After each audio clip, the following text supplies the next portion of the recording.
so that's kind of on time for me. I'm not looking too sad at all. So hello everybody, and welcome back to the channel. This is going to be the final live stream I do in September. What with it in August? Sorry, what with it being the second to last day of August? That would seem reasonable. And because it's August, I'm having a break from the Napoleonics, and today, as the title suggests, I am getting medieval on your ass.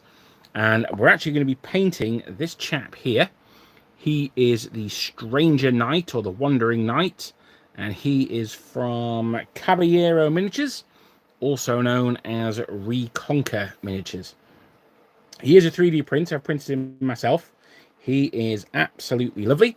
And the thing that has inspired this is watching Seventh Son's video, where he did his basing for his First Crusades command base, which looks absolutely fantastic, and made me want to do some work on my own First Crusade / El Cid period goodies.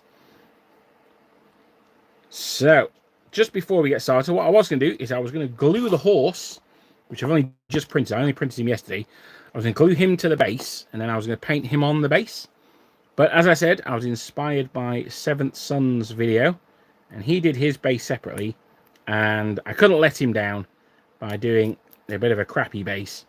So here we are, and we're going to do that. That's not a swear word, YouTube algorithm, so you don't need to demonetize me. Oh, we're 2 minutes in. They don't care. They don't care that far in.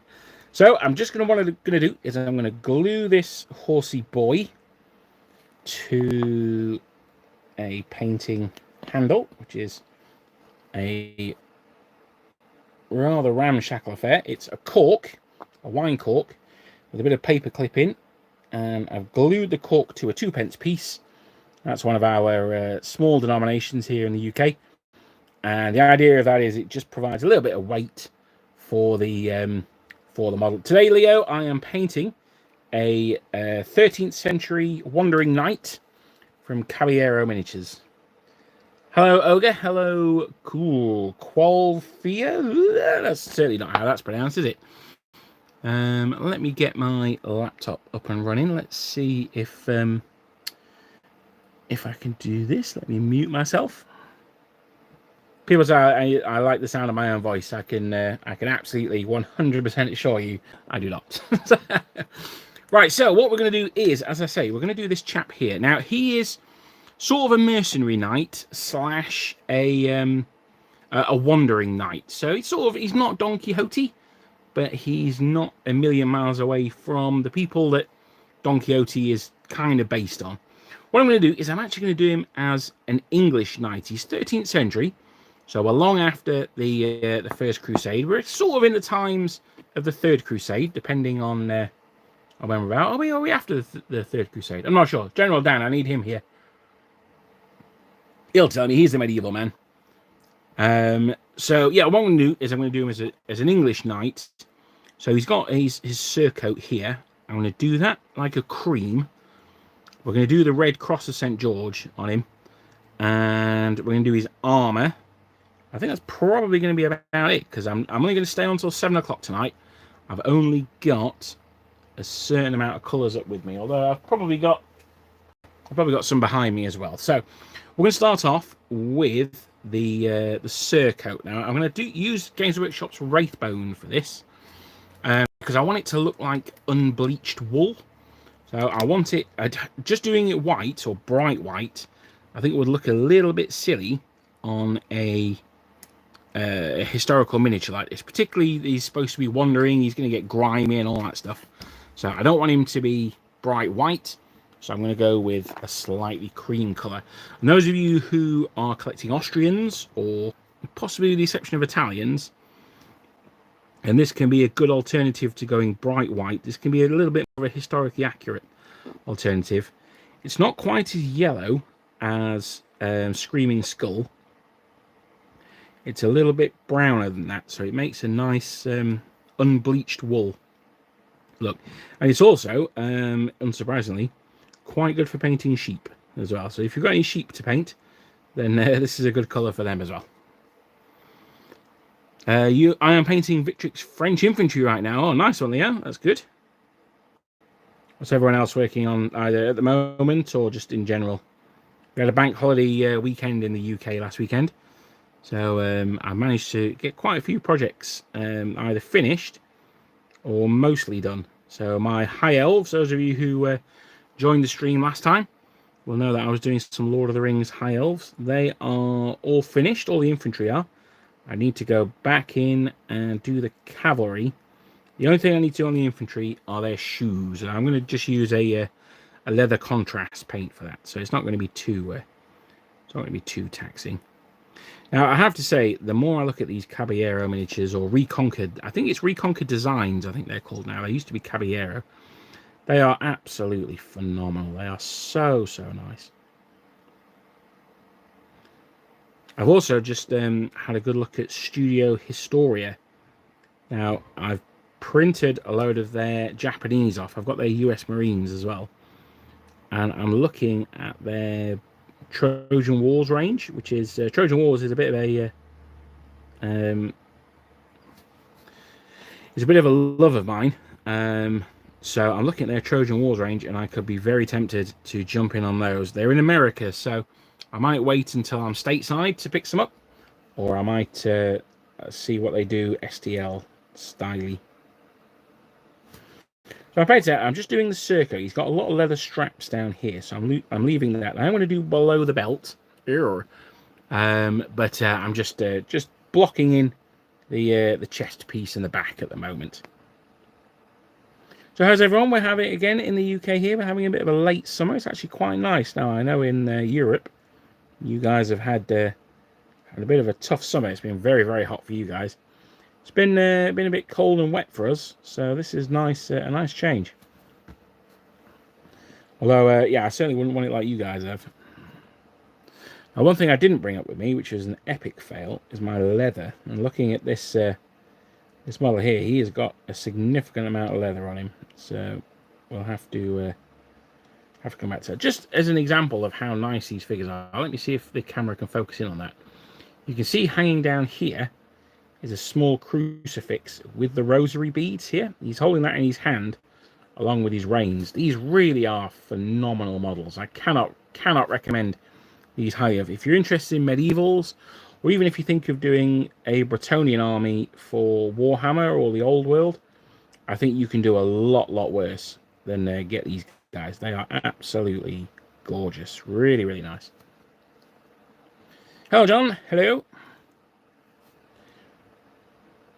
Also, I should say, I'm heading to the Warlord Games Open Day this weekend. It's on Saturday. That's down in Nottingham, and I'm sure they'll have a Q&A. So, are there any questions people would like me to ask at the Q&A? I can't guarantee that I'll be able to, but I'm certainly going to ask them where the hell the 1813 book is that they promised us a year ago. But any other questions that people would like me to ask the Warlord Games panel? As I say, I can't promise that I'll get a chance to ask more than one or two, but stick them in the comments and I'll see which ones. I'm sure there'll be ones that overlap, so I'll see which ones are the most common themes, and we'll go for that one. So we've got one already from Leo, have we? Is there any... All right, I'm not sure I'll ask Warlord Games this one. Are there any good alternatives to Warlord Landveer infantry? I think not in plastic. I think a lot of people recommend cowpages. Now, I have to say, they're not my style. I don't really like cowpate. Nothing against them personally. Nothing against like the company or anything like that. They're just not my style of mini. Warlord do a set that are running with their muskets at the trail. Now, I think they're really nice. Again, if you don't like Warlord, then you might not like those ones. But they're like a web store only one, and I think they're quite nice. But yes, I guess other alternatives would be Eagle miniatures. I don't know if they do. Front rank miniatures certainly do. Can't think of any others off the top of my head.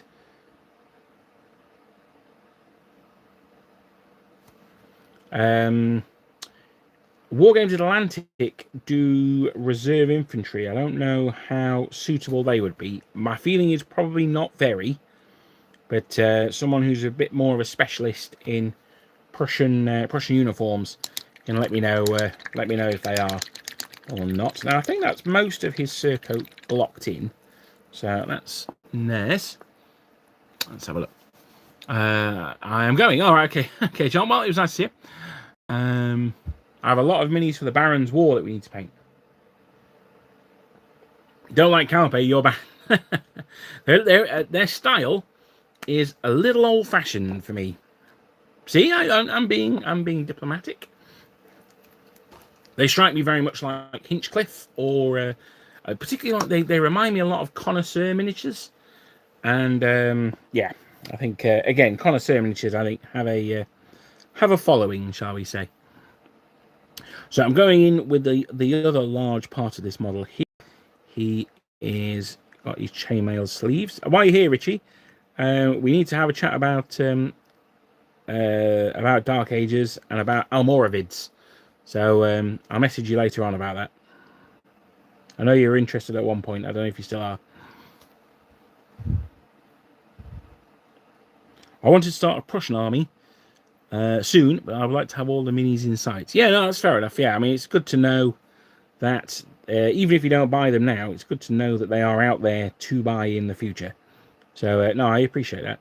I mean, I wouldn't be surprised if at some point the Perrys don't bring out Prussian Landwehr. Now, they might not do because Warlord have already got that covered. And something that I certainly complain a lot about is when companies bring out pointless duplicates, like Warlord's Hussars, for instance, French Hussars, for instance. They're nowhere near as good as the Perry ones, so why would anyone ever buy them? It'd be interesting to see how many they sell. I bet it's not many. So I'm just doing the tip of the sword here. I thought about doing it gold, but I think with him being a wandering knight, I like the idea that he doesn't have much around that is ostentatious. If it's not practical, he doesn't have it. Now, I am going to put a little bit of gold. He's got a crucifix here. I'm going to do that gold.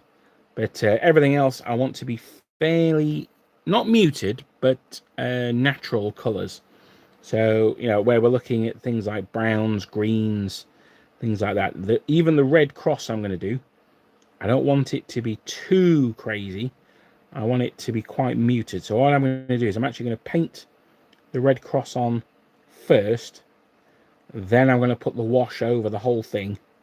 And that'll tone down the... it'll not only tone down the red, but it'll tie the colours together. If you ever think that the colours standing out a bit and it looks a bit silly, it looks a bit fake, then often applying a wash to it and the surrounding area can help it blend in and mean that it's not it doesn't look quite so stark against whatever colour it's against. And that's particularly true with reds or yellows or vibrant greens. So we've got no questions at all for the black powder rules writers and figure designers. Nothing like that. Am I flying solo? I have to think of some questions myself. Like, where the hell's the 1813 book? And the 1805 book? And the 1809 book? And the 800 book? With the film Napoleon coming out, it does appear that it spends a lot of time in his early life. You know, his Egyptian campaign, his Austerlitz campaign. So this could be a really good time to bust out an Egyptian campaign supplement. That'd be cool, particularly with the Perrys now pushing their Ottoman line. Well, it's not even Ottomans, is it? It's Mameluke, so it's specifically Egypt. So yeah, that could be cool. So that might be a question I asked them, actually, is are they thinking of doing anything to tie in with the film release? I also want to know where their 7 Years War book is that I held in my hands a good 3 or 4 years ago. I don't know what happened to that. I'd like to have more supplements. Yeah, no, absolutely. Yeah. Well, the supplements drive the game forward, don't they? I think we could probably do with a supplement that brings all of the additional rules together. Sort of like Games Workshop used to do generals handbooks or compendiums at the end of the year that brought all of the White Dwarf articles and things like that together. I'd quite like to see something like that. In fact, that's a question I might ask. I might suggest that. Mr. Starlord told me he's written a Boer War supplement about 4 years ago.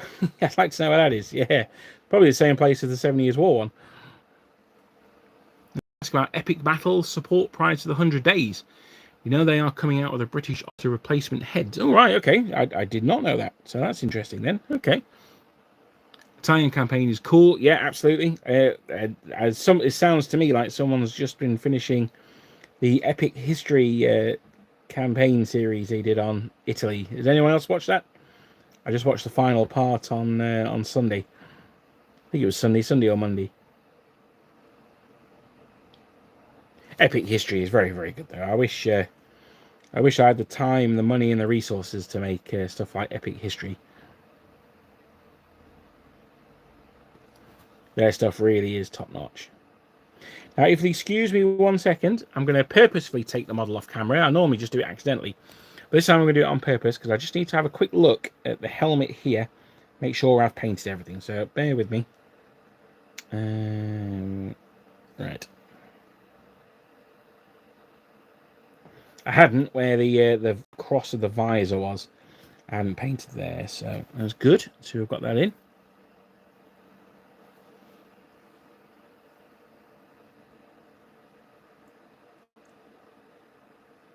Yeah, it was really interesting, wasn't it? I had a particular thrill of excitement when he mentioned Captain LaSalle.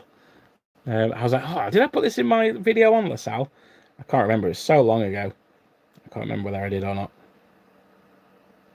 I should say, for those who can't see, because this camera is dreadful, that he's got like sleeves underneath. So he's got like a he's got his chainmail, then he's got a like a t-shirt over the top, then he's got his surcoat over the top of that. Hello, AS. How you doing, buddy? I hope you're enjoying this lovely late summer afternoon.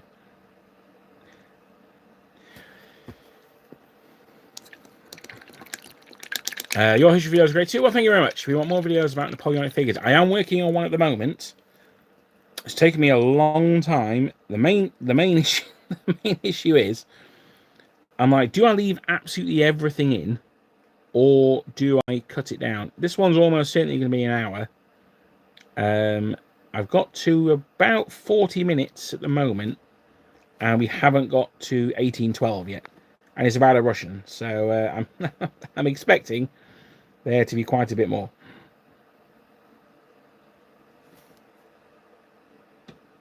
But I've been struggling to find sources for the Russo-Ottoman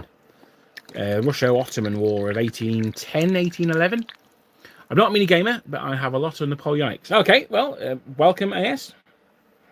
Have you joined us on these live streams before? I don't recognise your name, but I am a bear of little brain, so that could be me just being rude. So apologies if you have joined us before. But either way, welcome. So I'm just going to paint his stirrups now as well. First live stream. Oh, okay, well, it's nice to have you here, AS. We normally run for about an hour on the Wednesdays, so it'll be till about 7 o'clock. I was planning on doing one last Monday, Bank Holiday Monday, but I didn't in the end. I had I'll be honest, I'm not going to pretend that I was on uncle duty or I had a crisis or anything like that. I just really wanted a day off. So that's what I did. So I'm going to go to the horsey now. Now, some of you who joined me earlier will have seen I've only just glued him on. He should be dry by now, so that should be okay. I'm going to use a fairly large brush for this, and a cheap one as well, just in case there's still a little bit of wet super glue on there. If this brush gets killed, it's not the end of the world. I usually use it for basing, so I'm not too concerned. Let me have a quick slurp of coffee. Keep me going. Right, now, again, I'm not sure you're going to be able to see on the camera, but here in particular, and down here, there are like raggedy bits in the caparison of the horse, the cloth that the horse is wearing.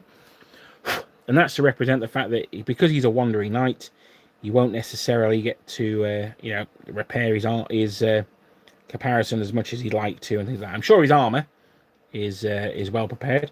As a certain one-eyed, false tooth-wearing man might say, men are filthy, weapons are clean. And that's how I want to go, the look I want to go for this knight. So he's got the front of the horse all chainmail. The back is this sort of raggedy caparison, which is quite nice. I quite like that.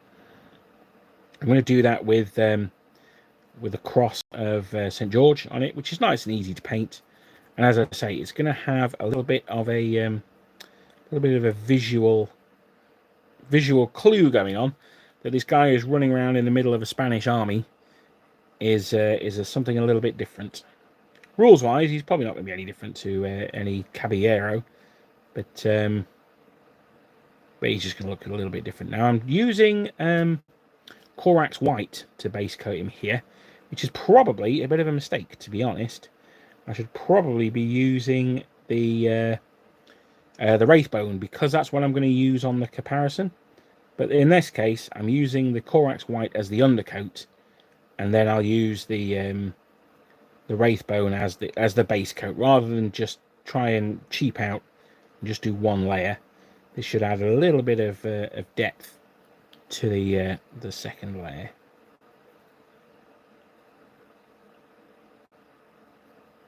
So let's crack on down here. You can see if I just brush across here nicely, you can see that chainmail is going to come out absolutely gorgeous when we get round to washing and dry brushing it. Again, I'm intending on doing the chainmail probably mostly black. I might run a little bit of brown wash into certain areas just to again give it a little bit of a rusty look. But I don't want it to like he's undead or something like that. I want it to look like he takes care of his equipment, but inevitably there's going to be a little bit of rust when you're moving from place to place. Leah, I just bought the 1805 French yesterday after watching the Italian campaign series. I've already painted 1 battalion. By Charlie, that is going some. It's obviously lit a fire under you, that one. It was very cool. I did really enjoy the series.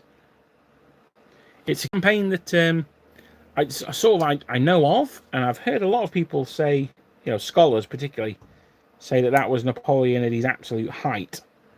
Now, I often wax lyrical about the Austerlitz campaign, and to be honest, I'm probably a little over enthusiastic about that, given that I don't know excuse me, that much about the Italian campaign. So maybe the Italian campaign was his best campaign. I'm not really in a position to say, I'm afraid. I certainly know that he got lucky at Marengo, so that's kind of what I've always judged it on. I should bought 2 boxes of Chasseur à Cheval, and I'm a bit unsure what colours to use for them. Are they Chasseur à Cheval regular, or are they Chasseur à Cheval of the Guard? Now, I should say, don't take my pronunciation for these things, but chasseur is a word that we have in English. We have like chasseur sauce, or chicken chasseur, and cheval is horse. So Chasseur à Cheval is what I go with. Regulars, I think. So are they the Perry ones? Are they like green and black on the front of the box? Hi, Paul. Nice to. I am painting the Wandering Knight from Caballero Miniatures. Yeah, they are mostly green. Okay. So yeah, no, they're the line ones. Now I've used the same color I use for pretty much any dark green.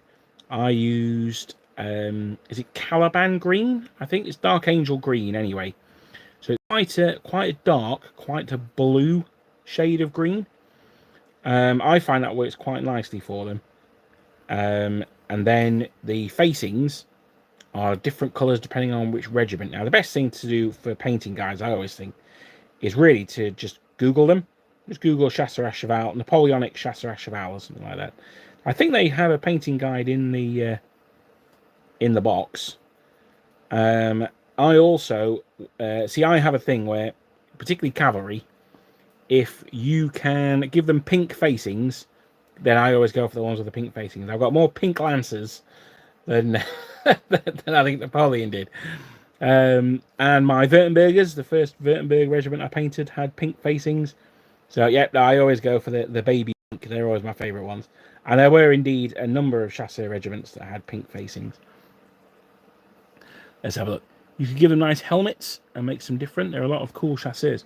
Yeah, the first chasseurs wore helmets, so you certainly could do. I'm not really sure where you get the helmets from for them because they're a little bit strange. But yeah, I mean, if you can find the right type of helmet, then yeah, absolutely. The Perrys do a metal set of the first chasseurs, which are a set I keep meaning to pick up actually. There's another support just on the bottom of the rein there, so I'll just snap that off. There we go. So he's good. Make sure I do the reins. Come up here for the inside of the comparison. I could probably do with getting a smaller brush in there, but I'll worry about that later. So there we go. He's done and done. Looking very nice. Nice even coat. Unusual for me. I got Dark Angel green contrast. Yeah, that's the one I use. Yeah, that's absolutely fine. That is 100% the one that I would go with. Do you guys know the Napoleonic Uniforms books by Elting? Yes, I do. In fact, I've got the I've got 2 volumes in a cased edition downstairs actually. But I've just heard that there's a 3rd volume, so I didn't know about that. They're very good. They're near contemporary. There are some details in there that modern historians believe are wrong. But, I mean, you know, you pay your money, you take your choice, really, don't you, I suppose? And if you're happy with them looking cool, then that's the important thing. William, I am doing a 13th century Spanish knight who I'm going to turn into a 13th century English knight. Now, I'm going to try and get this fairly straight. Now, there's quite a lot of bumps and lumps in his surcoat where it's all caught up in his belt, which is pretty cool. So I'm going to do it piece by piece. There we go. There's not actually that much that's visible. I'm actually going to move over a little bit as well. So as I say, the idea of this guy is he is an English knight that has found himself on the continent, perhaps after a failed crusade, or perhaps he is going on his own mission to Santiago de Compostela or something like that.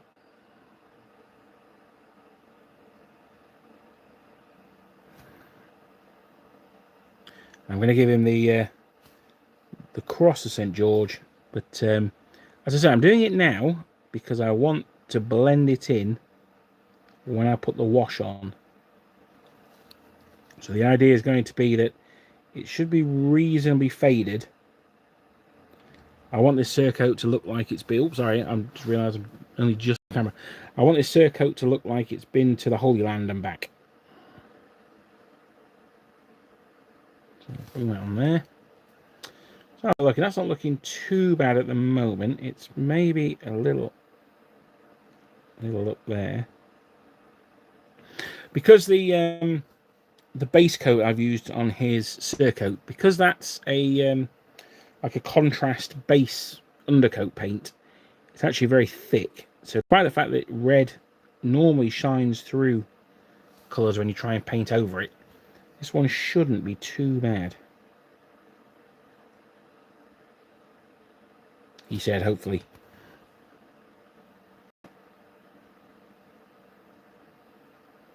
I'm not entirely sure what colour to do his arms yet. I might do them like a dark blue. I might do them a green.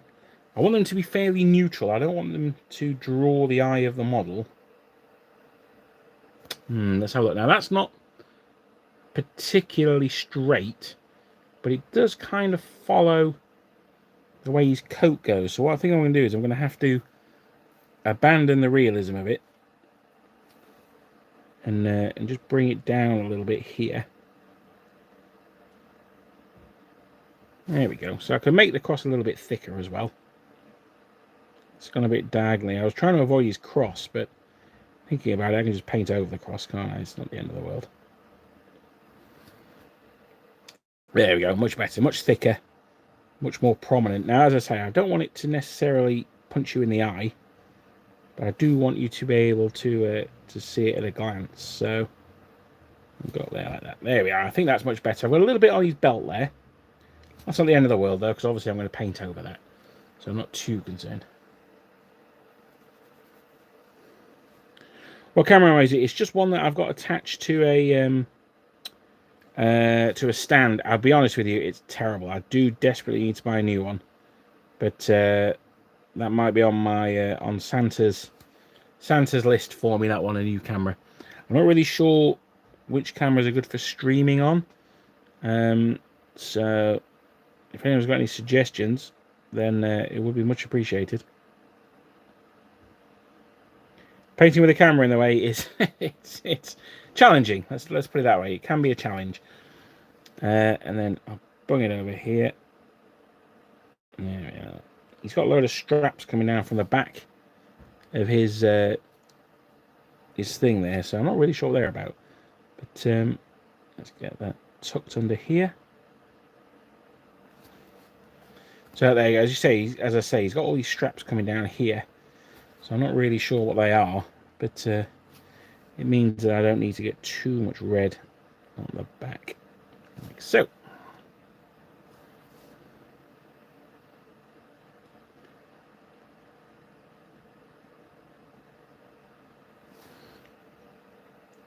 So he is got his cross of St. George there. Happy with that.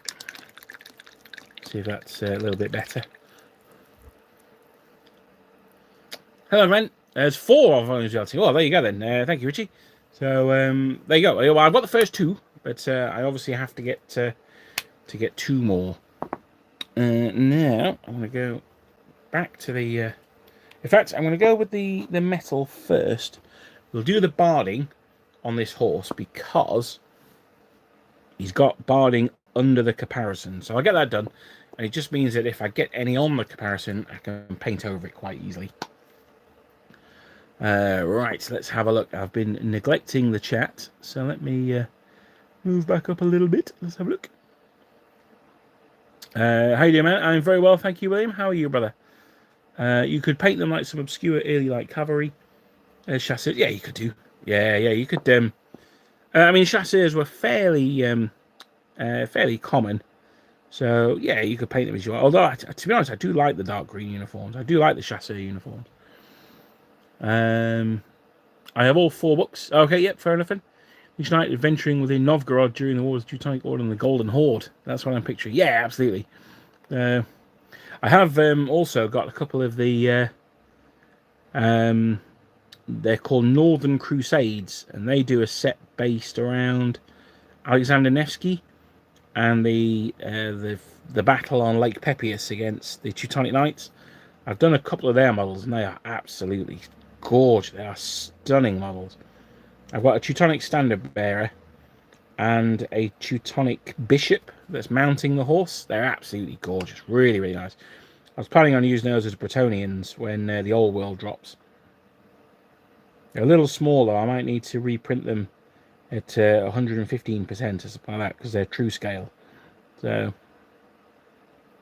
I have to see what scale the old world comes out in. I have a sneaky suspicion that the models are going to be bigger than the current Warhammer ones. They're going to be more Age of Sigmar sized, but we'll see. We'll see. So that's the whole front side of him done there. Again, this sort of front chainmail thing, it is quite Eastern, actually, now you mention it. So you could have picked that up from fighting up Sweden way. Although I've had enough, I've had enough with fighting up Sweden way already, actually. Well, it's not Sweden, is it? Lithuania, I guess.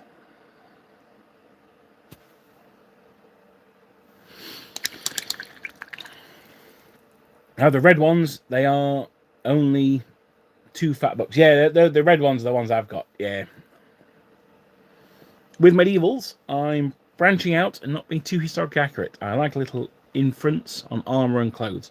Yeah, I mean, I think, these cultures were probably more in touch with each other than we think they were. And certainly influences and ideas can pass from one nation to the other, I have no doubt. So as we say, mercenary knights and things like that can very easily pick up equipment or ideas from other nations. The Swedes just avoided being crusaded by becoming good. Yeah, so well, that is true, actually. Yeah, no, that's fair. So that's that side done there. He looks a little bit sort of cataphractii. He's nice. I really like this horse. This is good. I've only just printed the horse. I've had the knight. Quite fittingly, he's been bombing around my painting area for about 6 months now. But I only printed the horse a couple of days ago. So it might have been yesterday, actually. So he's... I've not really looked at him before, and he is nice. He's got this sort of plate headpiece. It's got a couple of fleur-de-lis or roses on them, which is quite nice. So yeah, no, I'm looking forward to getting in with here. I might do the... I said I wasn't doing much gold. I might do the bracing on this headpiece gold. Probably won't, though. I'll probably do it more of a copper than the gold. As I say, I want this chap to be quite a practical knight. If he's had gold in the past, he's probably had to sell it for food or shoes or something like that.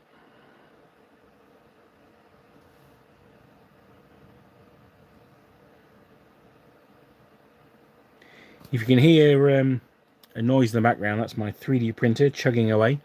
The cosplay parts never cease. I'm doing some more of those now. One day I might actually get around to printing some minis, but we'll see. I can't really complain when I'm painting a model that I've printed, can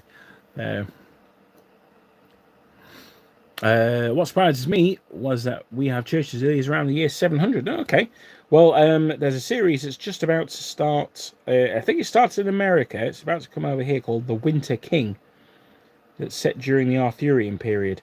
Now, I have to say I have some serious problems with the casting, but we'll move on from there. And particularly Merlin. But anyway, we'll move on. And that's set in around about that time. Now, the books, I can recommend without hesitation. I actually think they're Bernard Cornwell's best books. I think they're better than Sharp. And a lot of that is about the Christian church. It's set about 700, maybe a little bit earlier, the Saxon conquest. 650, something like that. And it's about the when there's the first abbey being set up at Glastonbury and things like that. It's a really, really good trilogy.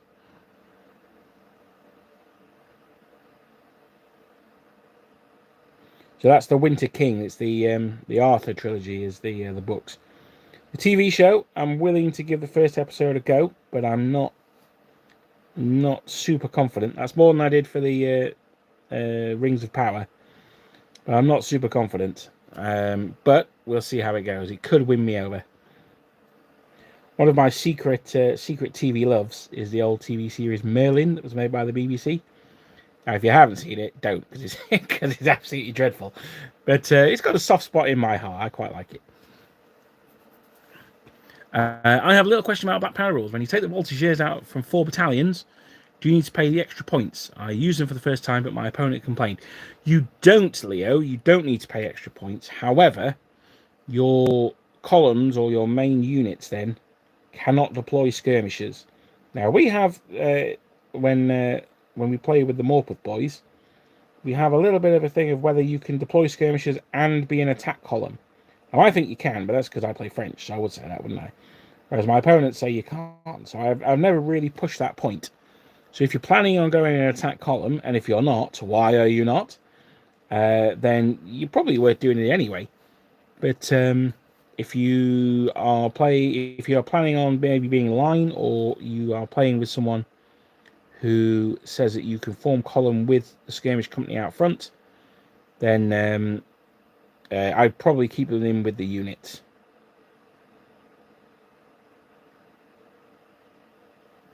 I don't think you lose a shooting factor either. I don't think you lose one from your shooting. You lose hand-to-hand factor if you take the grenadiers out. I know that. But I don't think you lose shooting. Which can be a bit silly, because you then end up with taking the grenadiers out and taking the voltigeurs out, and you still end up with 3 shooting dice, which seems a little bit silly to me. But I tend not to detach my elite companies. I tend to prefer them in with their parent regiments. So if anyone else has a better answer than that, then please pop it in the comments, because I am absolutely not saying that that is the right answer. So a bit more I should probably actually not be doing the inside of this comparison with chainmail, because it's probably got a cloth on the inside as well to protect the horse from the metal. So I'll stop doing that, I think.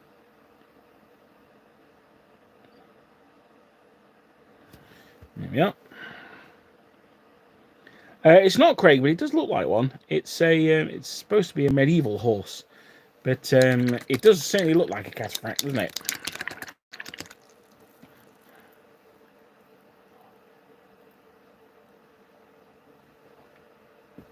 Yes, always an attack column. You see? Good, that's what I like to hear. So I'm just going to leave that metal to dry. I'm just going to pop back here a second. 13th century coats look so good. Yeah, no, to be honest, I am really, really impressed with this model. I do think he looks very nice. What I'm going to do now is I'm going to give him a quick dry brush. Is that the one I want to use? That is definitely not the one I want to use. This is the one I want to use. A nice knackered old crappy one like this. So I'm going to go over and I'm going to dry brush the metal with a lighter one. Hello, Chesbury. Nice to see you, buddy. Now, this paint is Ironbreaker, and it's turned into like a gel almost, because it's super old and it's drying out. But we'll do this now. I was watching. So I'm a huge fan of the computer game Skyrim, the Elder Scrolls. There's a guy who does content for that. He's a YouTube channel. He's called ESO.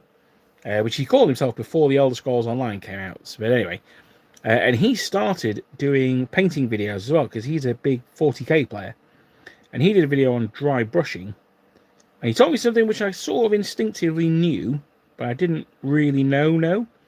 And he was saying what it was that if you are dry brushing, they say that usually you use a bit of tissue or something like that, and get the vast majority of the paint off the brush, and then paint away. So, you know, it's fair enough. Yep, so far, so standard. But what ESO was that because the tissue absorbs the water that's in the paint, that's what leads dry brushing to look chalky. Now, certainly dry brushing can look chalky. And so since he said that, I was like, oh, okay, so I've stopped using tissue to wash off, to dry off most of the paint from the dry brush.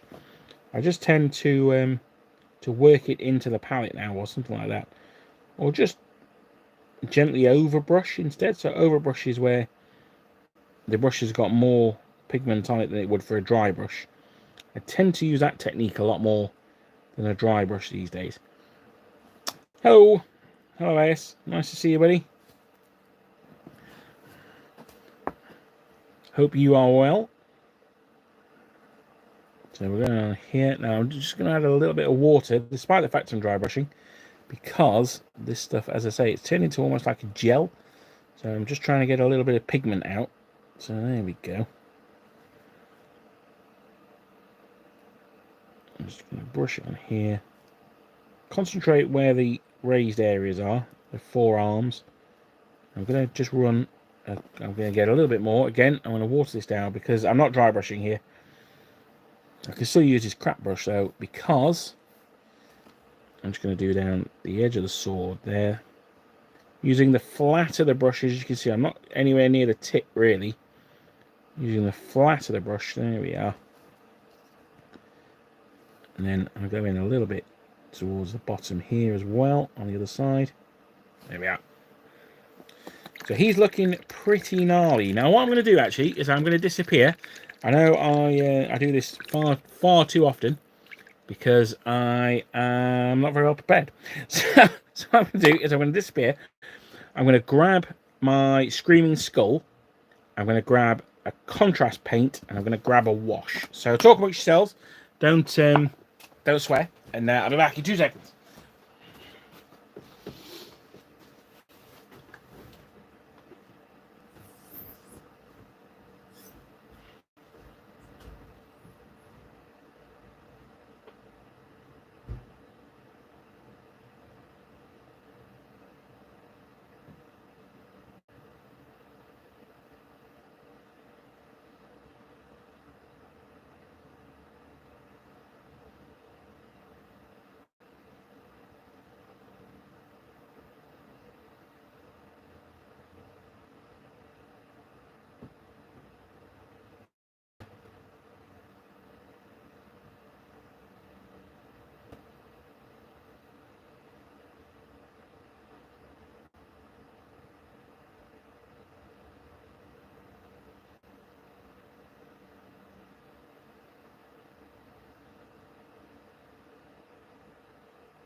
Right, I couldn't quite find all the ones I wanted, but I did find this one here.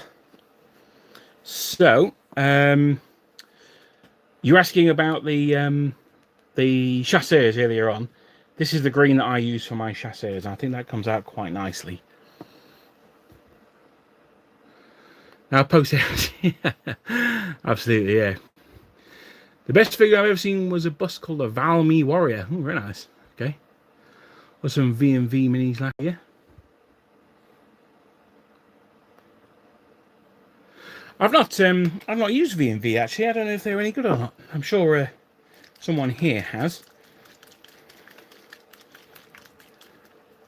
I also picked, while I was down there, Leviathan Blue, because it would appear that no matter how far back in history I go, I'm always going to end up painting some French blue. So what I'm going to do, as I said I was going to do, is leave a dark blue.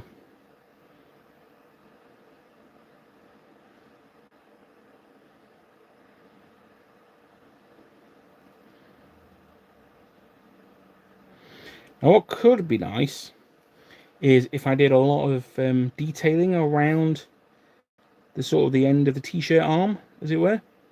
As if it were brocade or something like that. So again, it's that thing of, okay, he's a wandering knight, but he's in his travels, he's come across some silk, maybe when he was fighting over in Constantinople or something like that. But let's be honest, I'm not going to go back in and do that because I'm too lazy. And also, it takes far too much time. They need to look good quickly. That's my watchword on these things. The idea of the dark blue is that it doesn't draw too much attention. I don't want the arms to be the focus. If I gave him, say, a red tunic or yellow or something like that, I think it would draw the eye and take it away from the chest, which is where I want the focus to be.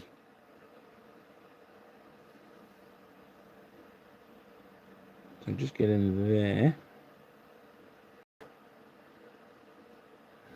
Have to excuse me for 1 second, guys. I'm gonna have to take him off camera again. Sorry. I just need to get the brush in to his armpit without getting it all over the surcoat. And to do that, I need to get the brush almost upright.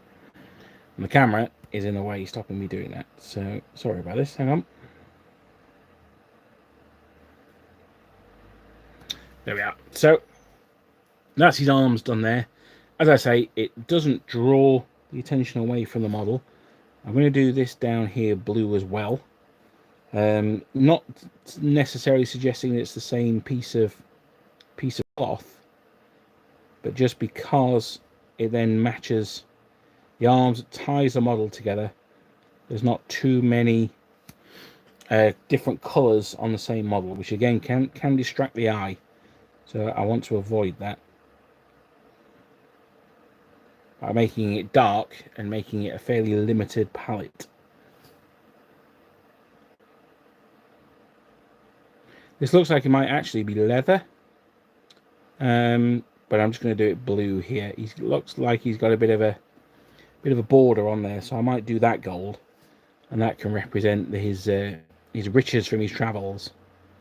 But as it is, I'm just going to do the whole thing blue for now, and then we can go back in later and sort that if we need to. It just comes slightly over his stirrup strap there, so that's good.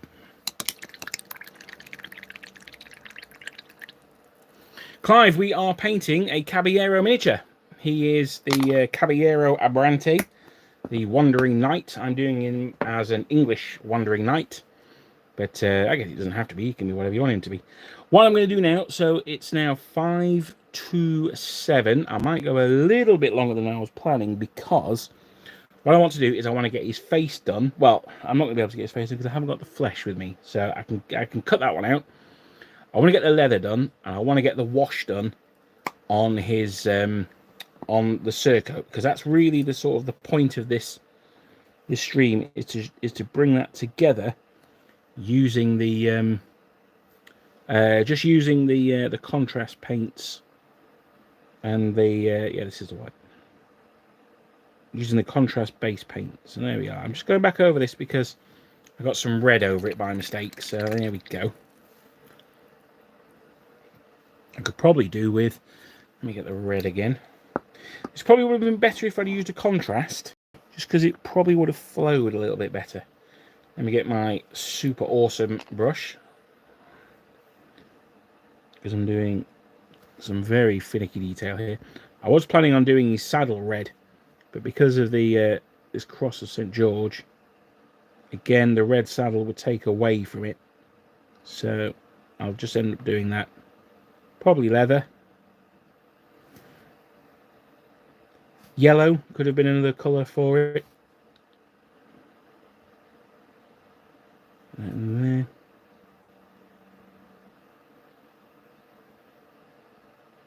Move that over to that fold. There we are.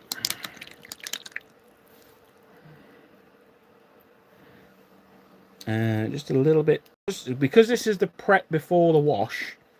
It's just important that you get any last bits done here before we go on to doing the wash itself. Maybe I'll just straighten that up a little bit. And there. Now blue looks nice. Such a deep blue. It's an absolutely gorgeous blue. It's Leviathan blue, it's called.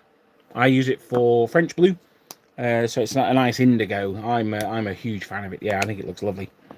So what I'm going to do now is I'm going to do the leather, and then I'm going to do the. In fact, I'm not actually. I'm going to do the wash first. Then I'm going to do the leather over the top, because I do want the leather to pop, whereas the The thing I didn't... Don't tell me I didn't bring my brown wash. Oh, no, I did. I did bring the brown wash up. Right, okay. Yeah, I thought I was losing my final marble then. Yes, I really like the nuance in your channel. Because an army is good one year doesn't mean it is the next. Historically, yeah, no, absolutely.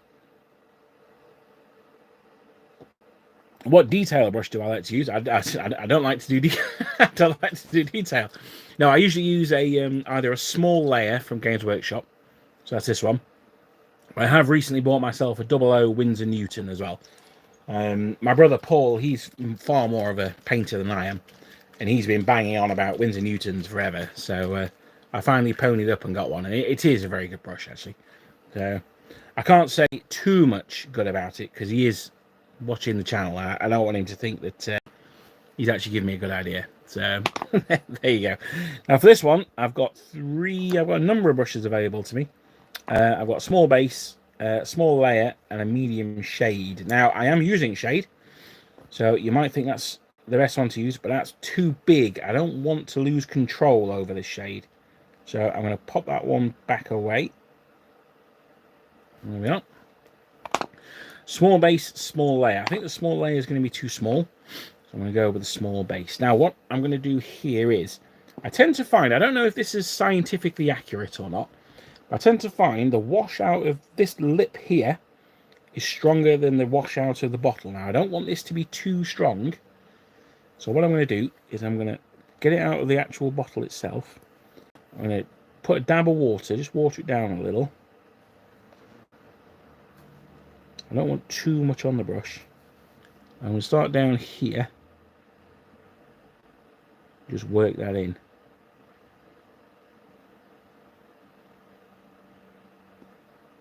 Now, what I really like about this wraith bone, when you put the brown wash over it, is it really brings out the colour of the wraith bone. It really brings out that, as I said earlier on, it's like an unbleached wool colour. It looks really, really nice.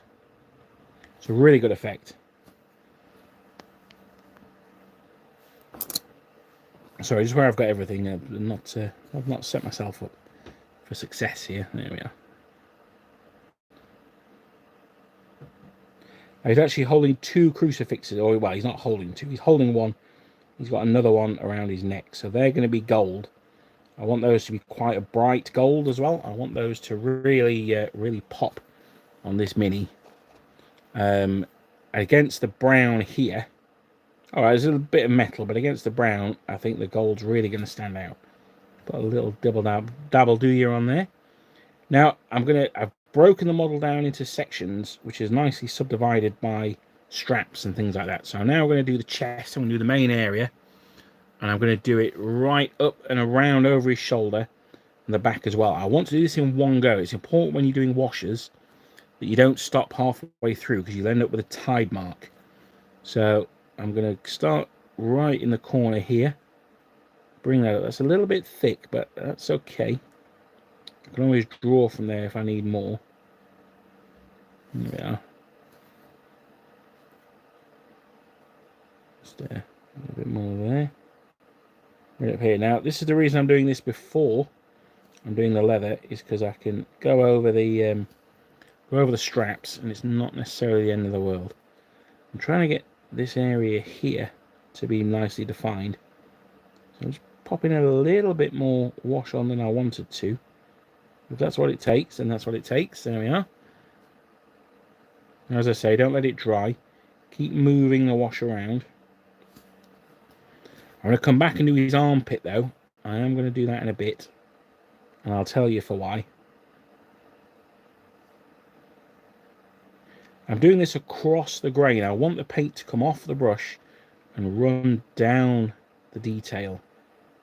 There you go. You'll see I'm taking out of the top of the lid here, the lip, where it's stronger, and this is where I'm going to try and get into the armpits and do that definition there. I really want that to be defined. So there we are.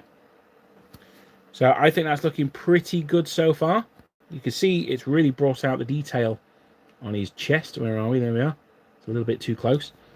It's a bit white here, so I might just go back in with a little bit of wash there.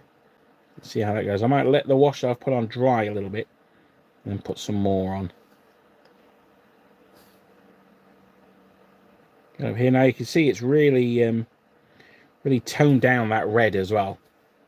It's really made that red look a lot dirtier than it was before, and that's good. That's the impression I wanted. Now I could have done it with a black, but that would have made it look dirty, but not in a good way. It would have just made it look sort of like grimy almost.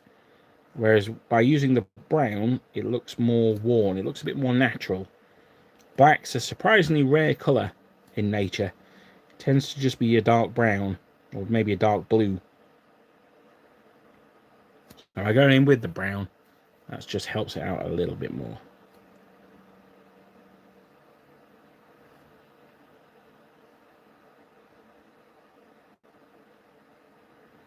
So here we go. Now I was planning on doing a review of some Napoleonic models today, but I thought I'll save those for next week because we're back to normal next week. We're back to Napoleonic, Wargaming.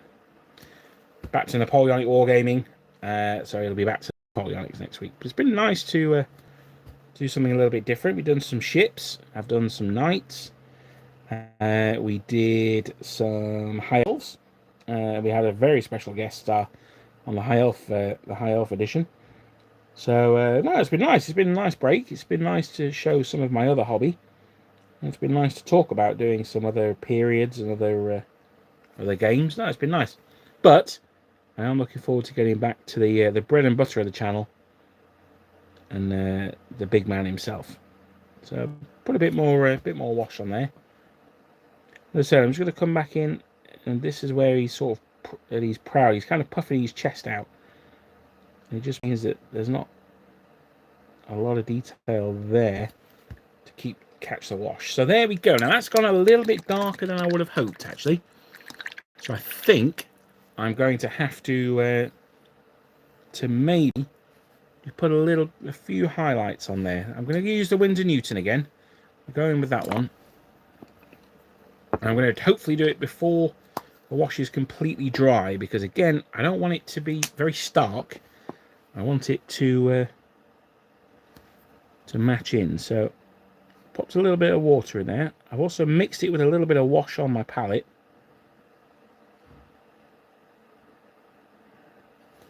This is very watery, almost like the wash, so I need to thicken it up a little bit. So I should have had a bit of cloth or something like that.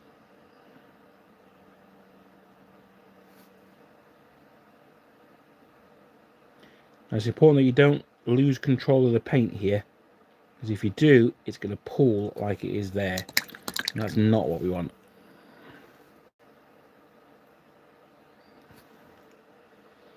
Luckily I was able to suck that back up, so that's okay.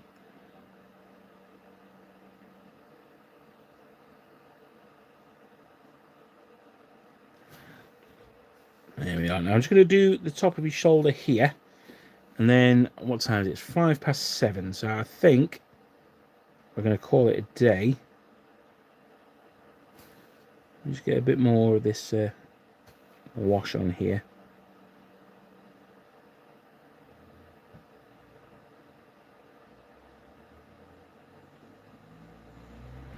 This is very much unlike Seventh Son's painting. As I say, he inspired me to do this chap today.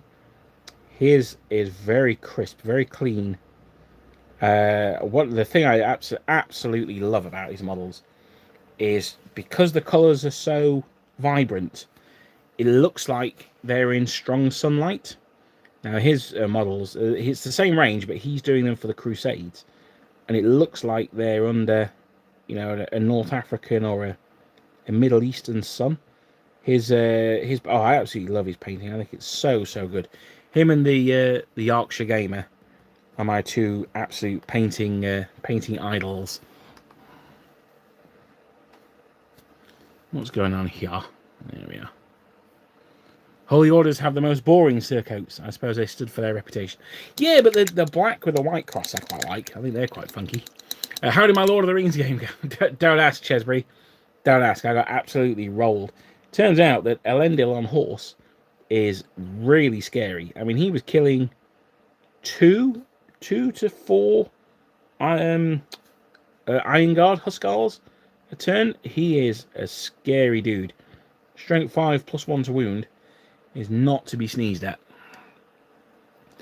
Don't worry, Leo. It is far better than me trying to pronounce foreign words, as I'm sure you are fully aware. Just bought some Perry Agincourt Knights. Oh, nice. Okay, big change from painting bolt action. It certainly will. There'll certainly be a lot more colourful. Although I do quite like bolt action. Actually, I'm just painting up some Japanese at the moment, and I must say I'm really enjoying painting them as well.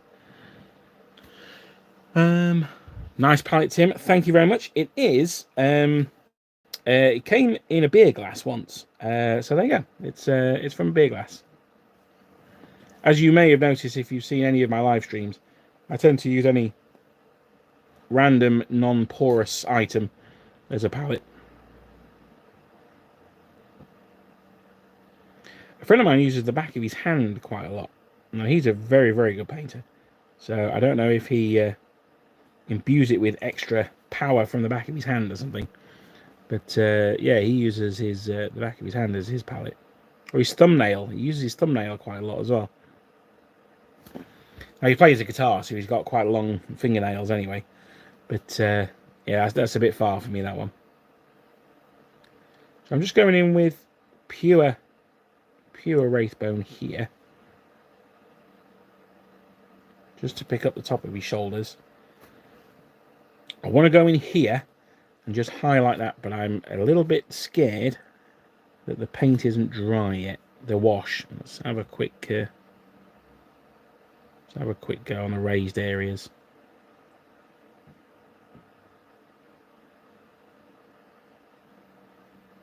Yeah.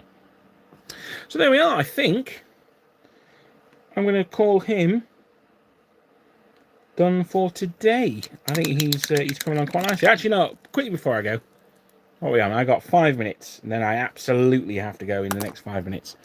I'm going to go with a quick wash on the armour, just so it brings all the details out and we can say we've got him to a half decent stage and we just need to proceed with the finishing touches.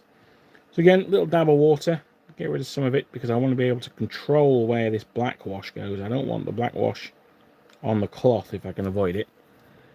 And I can avoid it by being careful with it. As you can see, I'm taking it out of the lid. I want this to be fairly strong. I want the contrast between the links of chainmail to be quite pronounced, so that's why I'm taking it out of the lid there like that. Again, his spurs, I might end up doing those brass or something like that, but for now I've just done the metal. It just means that I can always make that decision later, but if I decide not to or I forget, at least they're already painted. It's not something that I've got to go back in and do those. But done. There's the back of his leg there. The back of his leg there. He's got this really nice helmet here. This helm. So I'm going to bung that on there. Again, I want the wash to bring out the detail. He's got like a cross with breathing holes on each side of his face there, and also the details on around the eye slit. I bang quite a lot of wash in there because that really should be painted black, but I may go in back and do that. Get the bottom of his trousers done there, the end of the sword, and then we'll get the sleeves done. And he's got like a hood around the back of his neck. The name of it escaped. Is it a coif? I think it's called. We'll get that done, and then we will call him finished for today. So I want to say thank you very much for joining me today. As I say, this has been the last of the non-Napoleonic videos. I haven't tried a wet palette. Now, people keep talking to me about them. Paul keeps going on about a wet palette. But the problem is, I've heard horror stories about them absolutely stinking. And, yeah. I paint fairly regularly as well, so I don't really need the paints to stay wet for like 6 months or something like that. So there we go. I'm calling him done for today. I'm pretty pleased with him. I was hoping to get the leather done. Oh, hang on, I've got this part here. I was hoping to get the leather done on his belts as well. Not quite managed to do that today.